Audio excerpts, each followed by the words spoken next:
Good morning, everyone, and welcome to another edition of Main Street, live from the campus of Muscatine Community College in the local Access Channel 9 TV studio. My name is DeWayne Hopkins. I'm your host for today, and I was the last time we were on, and I will be probably the next time we're on, unless I get fired. Now, you're probably wondering, what's wrong with his face? Well, at my age, I've decided to grow a beard. That's correct. I had a little facial hair, but now I'm trying to grow a lot more. I will be slimmer in a month or so, you didn't get that, did you? Okay. Anyway, this is an interesting show we have on today. You know, every year, and it's about this time of year, I drive by Krieger's. Of course, I drive by Krieger's almost every day, but I see this sign that says Crop Walk. And it's followed by dates and so on and so forth. And I never really knew what the crop walk was. So today's show is about the crop walk. And joining me in the local Access Channel 9 studio is Judy Brotherton, Bill Dwyer, and Tammy Ailes. And folks, welcome to the show and good morning. Thank you. Good morning. Thank you. Judy, you're kind of the senior person, if you will, with the crop walk itself. So I always like to my folks to respond to 4 questions: who, what, where, and when. So let's start at the top with the who. Who is the crop walk? Well, CROP began in 1947, a few years ago, and stood for Christian Rural Overseas Program.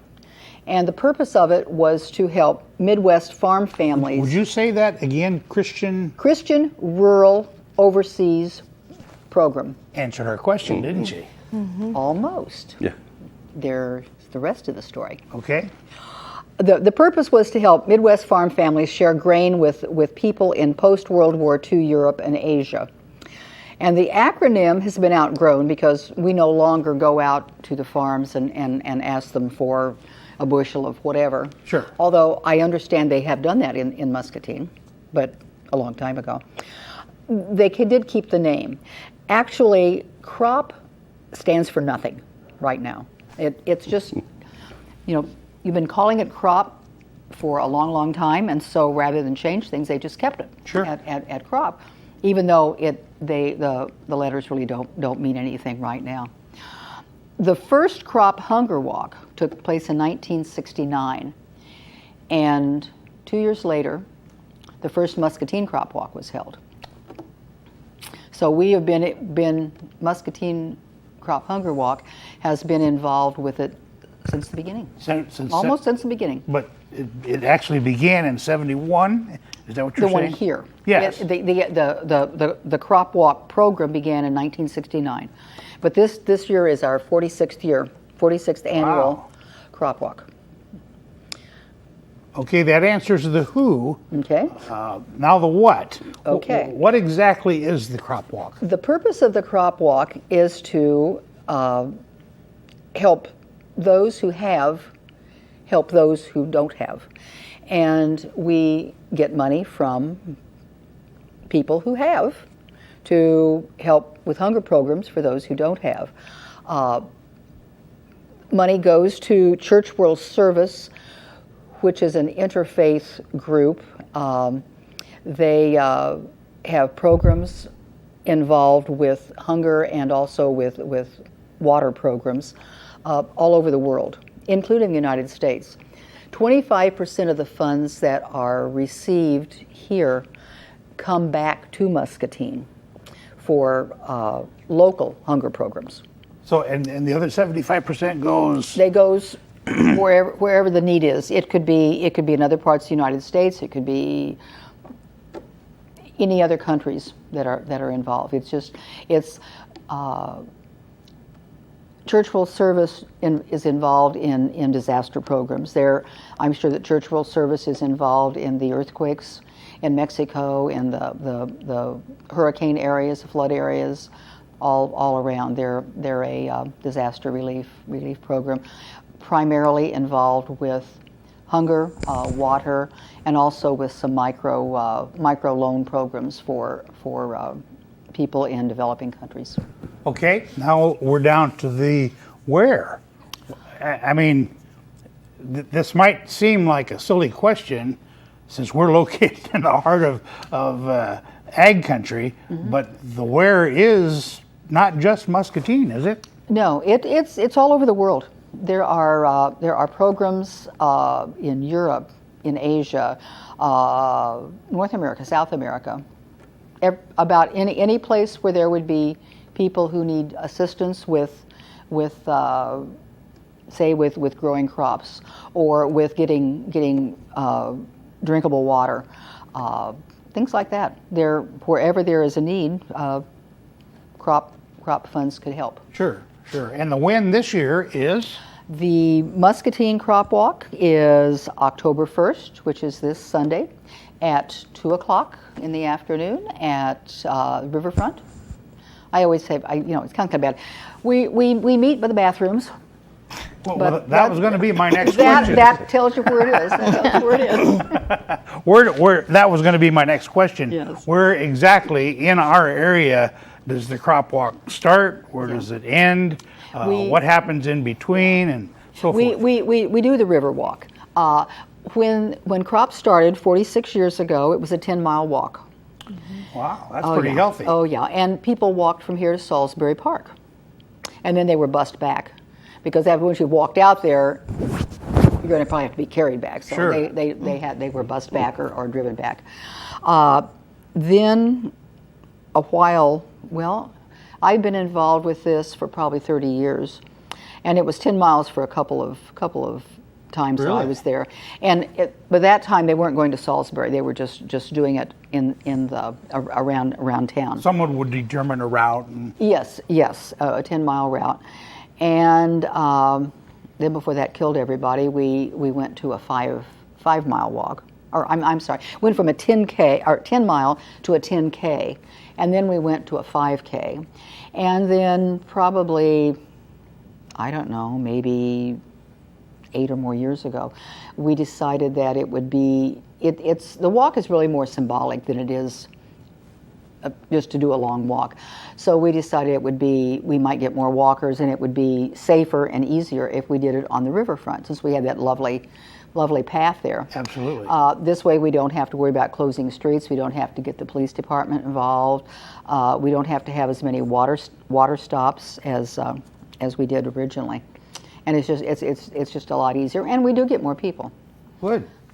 So have you found over the years, I mean, you talked about the reduction in distance and so forth. Is that because the younger generation is not getting involved, and it's the same old folks every year who are now getting older and older? Is that the reason for the reduction in distance, or?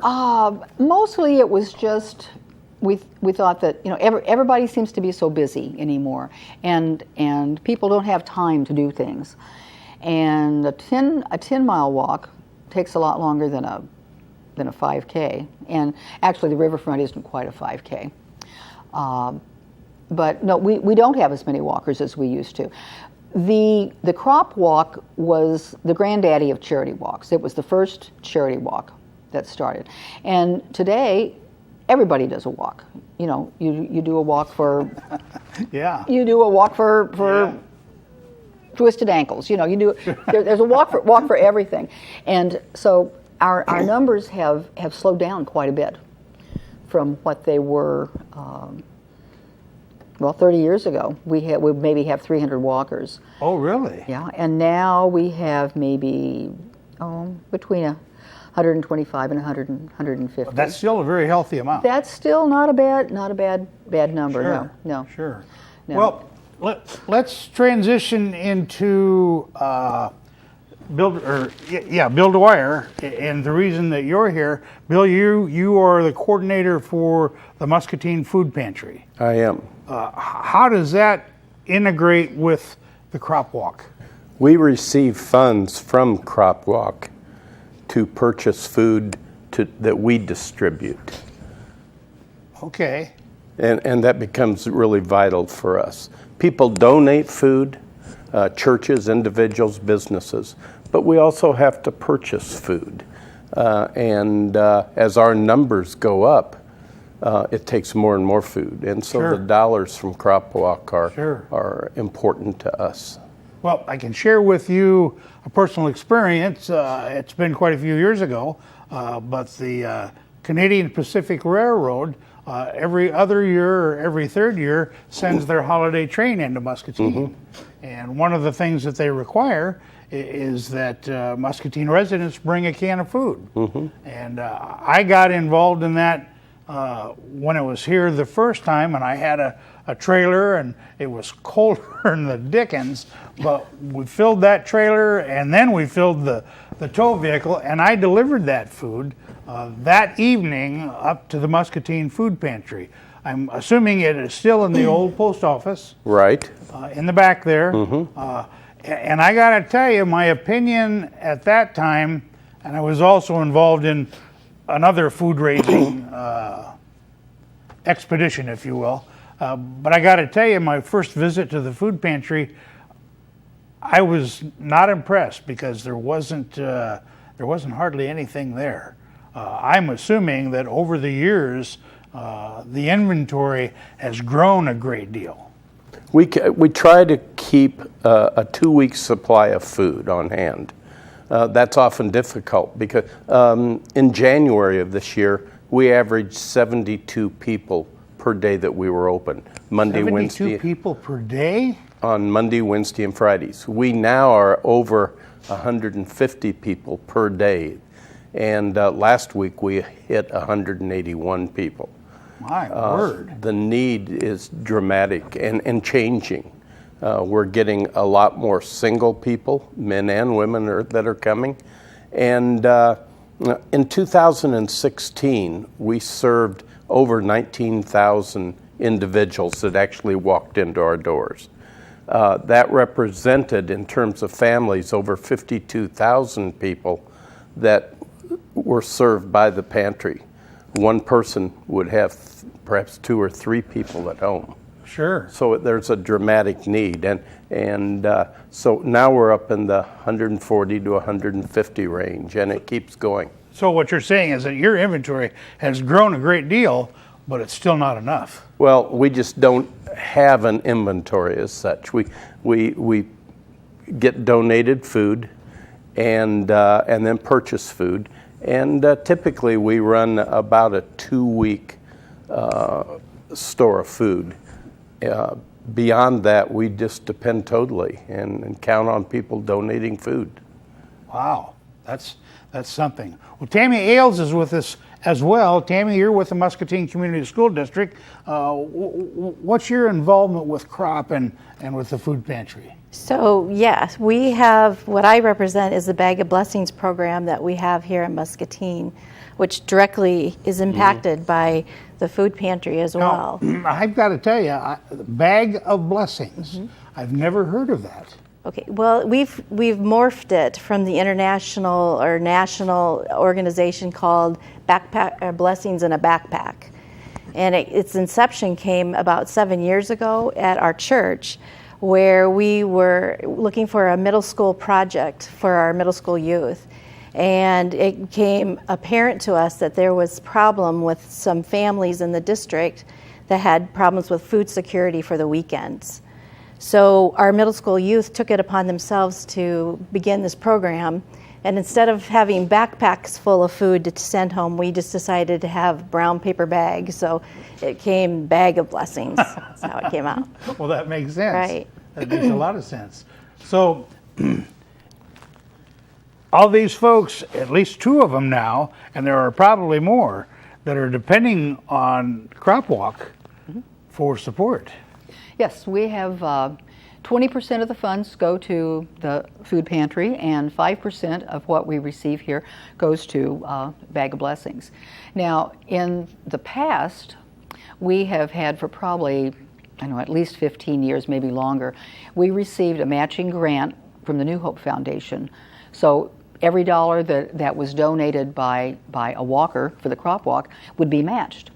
And this last year was the last year for that program.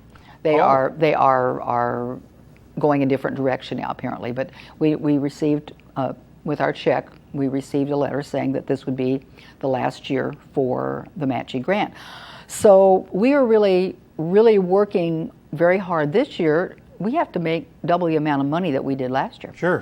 Sure. In order to continue giving the same amount to these programs, which wasn't a huge amount of money, but you know, if you're hungry, every dollar counts. Typically, Judy, in a given year, what's the extent of funds that we're talking? We've been collecting, in the last 5 years, somewhere around $17,000 Per year? Per year. And that money comes from, we have about 15 to 17 different churches who are involved in the crop walk. And each church has a recruiter, and that recruiter's job is to get people from their church to walk or come up with money from some other way. Like, for example, in Muscatine, the First Christian Church has a big yard sale or rummage sale every year, and all the proceeds from that go to crop. And other churches some of them will do some different types of things like that, as well as having walkers or taking donations. So those are things that are happening right now. But given this loss that you're about to incur, what kind of do you have any ideas on how to compensate for that, or moving forward? How do you address that? Well, it's not easy. We've been trying to get the idea across to the walkers that, you know, you've got to go out and hit people up a little harder. We in the last few years we have started doing several other fundraisers. Last night we had a fundraiser at the Mississippi Brew, where they will give us a certain percentage of their proceeds from everything from last night. Sure. We've done it at Booney's, we've done it at Pizza Ranch before. We also have done, for several years, we have done the Hy-Vee Shop and Share, and that gives us some extra money. I know that this fall, the Lutheran churches in the area did a day project where they collected food and money, and I received a check from them from what they had collected for that to go into the crop, or be part of our crop donations, Sure. in which will will go to. Have you ever considered partnering with another organization? Like, for example, the Salvation Army or some other organization that is also a food pantry? We have not. We have not done that. We have actually our money is small enough that, you know, if we spread it out to too many different organizations, nobody gets very much to make it worthwhile. And what I was referring to is every year I know that the Salvation Army is the recipient of a gig, if you will, called Freezing for Food, where they collect food, and along with that is a great deal of cash donations as well. My thoughts were, if you could partner maybe with the Salvation Army or some entity like that, thus sharing in the wealth, if you will. So it was just an idea. Yeah. That would be something that the food pantry board would have to work on, and would have to determine if that's how they wanted to go. Crop really wouldn't have anything much to say about that. I mean, it would be up to the food pantry there and what they do. So your event is this coming Sunday, which is October 1st, at the riverfront at 2 p.m. At 2 p.m. We like people to come a little early to register, because we like to know who is there, and hopefully they bring their money when they come. Do you have any celebrities, local or otherwise? We've had a real hard time getting celebrities to come. I don't know whether they don't like to walk or they aren't interested in food, or what the thing is. Well, but we have, maybe secure a couple golf carts or something. we have had people in wheelchairs do the crop walk. One year we had a woman. She's one of our recruiters who did it using a walker. We have little people in strollers or in wagons. We have all sorts of people.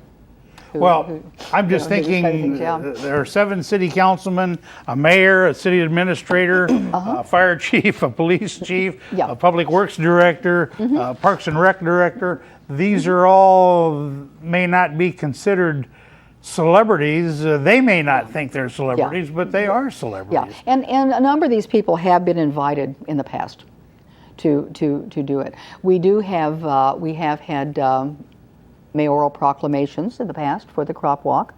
We did last year, I think. Which is okay, but I think we're supposed to do this year. It's just a piece of paper. That's right. That's right. But at least it's somebody has at least heard of it, and so they kind of know about it. The one person we had, our mayor, who would come down, didn't usually walk, but came down, was Dick O'Brien. He was down there every year to tell us how wonderful we were, and Dick, all dressed up in his Dick suit. is a great guy. Dick would come down and he'd join us for a little while. One of the things that we do, we always begin our crop walk with a prayer, and traditionally, we look for the new guy in town. The new preachers in town are the ones who are chosen. Like 1 year we had like 5, so we had to make a decision.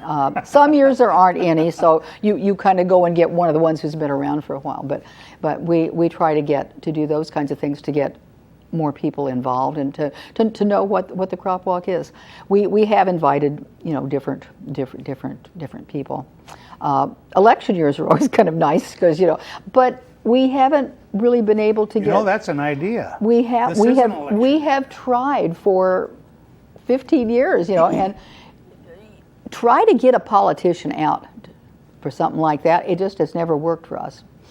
Well, I don't know if they don't if like you'd the share cookies the or what. information that you have well over 100 walkers, that's 100 votes going to somebody. Have you? And I'm just throwing out some ideas to try to help you along here. Since CROP has been around since 1946. That's 2 years older than I am. But anyway, have you ever thought about partnering with one of the media sources in Muscatine? And I know that Chad Bishop does an outstanding job of posting public service messages and so forth. But there's also the Muscatine Journal and the Voice of Muscatine, or KWPC and Vintage Sound 93.1 FM. Those people are always looking. There's 2 ways to run a radio station. You can hire shock jocks that will shock you, or you can hire jocks that do a really good job of serving the community that they operate in. And Muscatine fits that latter description, Muscatine Radio. So I would contact Jamie is the general manager's name. Yeah. Oh, we have had people talk about crop on the radio station. We've had articles in the Journal. We've had reporters come out. We had a big article yesterday in the Voice of Muscatine. We usually do a pretty good job of getting publicity that way and working with the different forms of media. The success of any broadcast company, whether it's television or it's radio, is frequency and repetition. I mean, that's how we learned our ABCs. Sure. That's how we learned in general. So the more you can tell people about what you're doing and where you're doing it and what you're doing it for, the better off that you certainly are. Oh, yeah. No necessarily huge inventory, because it sounds to me, Bill, like you're handing out as much as you're taking in, if not more. Yes. We have been blessed to be able to keep up with the growth of the numbers of people we serve with food. We seem to always have just enough. This morning when I left the pantry, there were probably 30 people standing in line. Really? Just waiting for the doors to open. Now, are a lot of those people, I meant to ask you this earlier, are a lot of those people from the MCSA building across the street, or? A few are. A few are? We have homeless, we have unemployed, we have underemployed, people that maybe have a job that doesn't provide enough funds to provide food for their families. We just get it from any, people come from any sector. All they have to do is be able, there's no income qualifications, none at all. All you do is come up to our door, sign your name, and tell us how many are in your family. And we're there to meet the need. Okay. Tammy, if you had an opportunity to stand in front of thousands of people, I'm going to say 6,000 people, what would you say to them about your mission? I would say that our mission directly reflects Bill's mission in that our numbers have gone up significantly since the beginning of our program 7 years ago. We had 40 bags to start off 7 years ago. This week we're to do our first delivery of bags to kids that need food, and we're at 150. Holy mackerel. In fact, we have at least 50 more in just parent permission slips waiting to come back. So we're looking at potentially 200 plus at the beginning of the year, which we ended that at the end of the year last year, and we always grow throughout the year. So the need is definitely there. We need, and like you said, we always have enough. And I will say the citizens of Muscatine have been extremely generous when it comes to kids and food. We always seem to have enough, and it's been a great community project as well, because we've taken the kids with special needs at the high school that now pack the bags for us each week and make sure we have the groceries and do the inventory for this big undertaking, and then we deliver them to the elementary. So I guess our mission would be that we want to feed everybody that needs food. We don't want anybody to go hungry on a weekend. Bill, same 6,000 people. I would just stress that there are hungry people in this community, and the food pantry is there to meet their need. We don't put any barriers in terms of them getting it, and we do it because there are lots of very generous, caring people in this community who are willing to share. Well, and I like your facial hair too, by the way. Oh. Judy, you're the last one on the list here. Again, if you were on a platform in front of 6,000 people, what would you say to them about CROP? I'd say that those of us who have really don't know what it's like to be hungry. I mean, I have had a growling stomach, but it wasn't because I had no idea where my next meal was going to come from. And I think that those who have really need to help out those who don't have. We know that there are a lot of hungry people in the world. We know there are a lot of hungry people right here. It could be my next door neighbor. I don't know. Most people don't come out with a sign on their shirt saying, "I am hungry. Feed me." But we just don't know. And I think that doing something like the CROP Walk, it's an easy way for us to help others. It lets people know that somebody cares, and often that can be as big a part as getting the bag of food. Just knowing that somebody really cares about me. They're not just handing it to me because I'm standing with my hand out. Sure. But they really care about me, and I think that the majority of people we have here in Muscatine are caring people. Like your freezing for food, your toys for tots, all these kinds of programs, people come out in droves. They do. To give things to it, and I think we really do care. I would like to be able to see, a lot more people come out to the CROP Walk, and like I tell people, they say, "Well, I'm not going to be here," and I say, I really just want your money. If you can come and walk, that's great. But the walk is really symbolic of caring and doing something about a need. So if you can't walk, you can still collect money, and you can turn that money in, and it will be used by people who know what they are doing and who are careful with the money and that kind of thing. And I'm really concerned that we aren't going to be able to give nearly as much money this year to the food pantry and to Bag of Blessings. And that would really hurt. Last year we had something a little over $6,000 that went to the food pantry and about $1,500 that went to Bag of Blessings. And it seemed like $1,500. Well, that sounds like an awful lot of money for filling a little grocery or a little lunch sack for kids, but it doesn't go that far. Each bag is around $4 times 150 per week, or so, 200. So there's a big need, and a lot of people can help. And if there's anybody listening out there of those 6,000 or 27, whatever it is, if you feel the desire to give something, and you can't come down to the riverfront on Sunday at 2:00, you can send some money to Wesley United Methodist Church. A check can be made out to CROP, capital C, capital R, capital O, capital P. Send it to Wesley United Methodist Church, and we'll get it, and we will get it deposited and processed, and it will go to help someone who really needs the help. Well, there you go, folks. If you can and can't make the walk itself on Sunday, the 1st, you can always make a check out to CROP, C-R-O-P, all caps, and send that to Wesley United Methodist Church. Well, folks, I want to thank you a million for being here this morning. I think it's been very educational. I think a lot of people now that weren't aware of what CROP stood for and the who, the what, the where, and the when are now a little better educated and will maybe make a decision coming up in the future, and it'll benefit the food pantry and bags of blessing, if you will. So that just about does it for this Wednesday morning.